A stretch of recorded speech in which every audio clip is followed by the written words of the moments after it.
தோனி மீது அப்படி என்ன கோபம்? அந்த நட்பு எல்லாம் பொய்யா? தல பெயரை தவிர்த்த யுவராஜ் சிங்.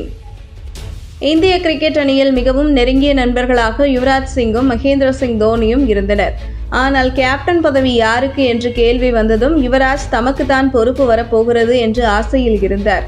ஏனென்றால் 2007 T20 உலகக்கோப்பை போட்டியில் சேவாக்கிற்கு பிறகு அணியின் சீனியர் வீரர் என்றால் அது யுவராஜ் சிங் தான்.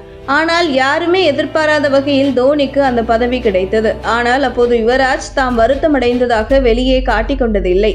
ஆனால் காலம் மாற மாற காட்சிகளும் மாறத் தொடங்கியது. யுவராஜ் சிங்கும் தோனியும் பேசிக்கொள்ளவே இல்லை. ஒரு கட்டத்தில் யுவராஜ் சிங் தந்தை தோனியை கடுமையாக விமர்சிக்க தொடங்கிவிட்டார். தனது மகனின் கிரிக்கெட் வாழ்க்கையை தோனி தான் கெடுத்தார் என்று வெளிப்படையாக அவர் குற்றச்சாட்டை வைத்தார். இதற்கும் யுவராஜ் சிங் மறுத்து தெரிவித்ததில்லை. இந்த நிலையில் ஒரு பேட்டியில் கூட நீங்களும் தோனியும் எவ்வளவு நெருங்கிய நண்பர்கள் என கேட்டதற்கு தோனி, எனக்கு நெருங்கிய நண்பர் எல்லாம் கிடையாது. நாங்கள் இந்திய அணிக்காக விளையாடினோம். விளையாடும் போது ஒருவருக்கொருவர் பேசிக்கொள்வோம். அவ்வளவுதான் தவிர நாங்கள் அடிக்கடி கிரிக்கெட்டில் இல்லாத நேரத்தில் கூட பேசிக்கொள்ள மாட்டோம். எங்கள் இருவருக்கும் நெருங்கிய நட்பெல்லாம் கிடையாது என்று பதிலளித்திருந்தார். இதே போன்று தோனியும் யுவராஜ் சிங் உடனான நட்பு குறித்து எங்கேயும் வெளியே பேசியது கூட கிடையாது. இந்த நிலையில் நிகழ்ச்சி ஒன்றில் பங்கு பெற்ற யுவராஜ் சிங்கிடம் ஒரு கேள்வி கேட்கப்பட்டது. அதில் உங்கள் வாழ்க்கையை காப்பாற்ற வேண்டுமென்றால் ஒரு வீரர் பேட்டிங் ஆடி அதை செய்ய வேண்டும். அப்படி ஒரு நிலை ஏற்பட்டால் நீங்கள் யாரை பேட்டிங் செய்ய அழைப்பீர்கள் என்று கேள்வி கேட்கப்பட்டது.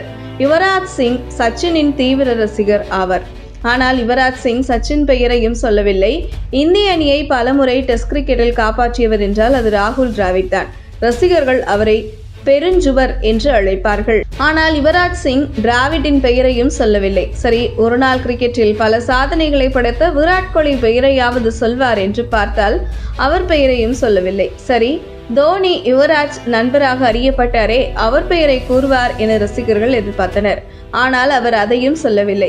யாருமே எதிர்பார்க்காத வகையில் 37 வயது வீரரான இந்திய அணியின் கேப்டன் ரோஹித் சர்மாவின் பெயரை யுவராஜ் சிங் குறிப்பிட்டார்.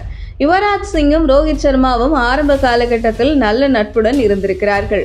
2007 T20 உலக கோப்பையில் யுவராஜ் சிங் விளையாடிய போது ரோஹித் சர்மா ஒரு இளம் வீரராக அந்த தொடரில் பங்கேற்றார்.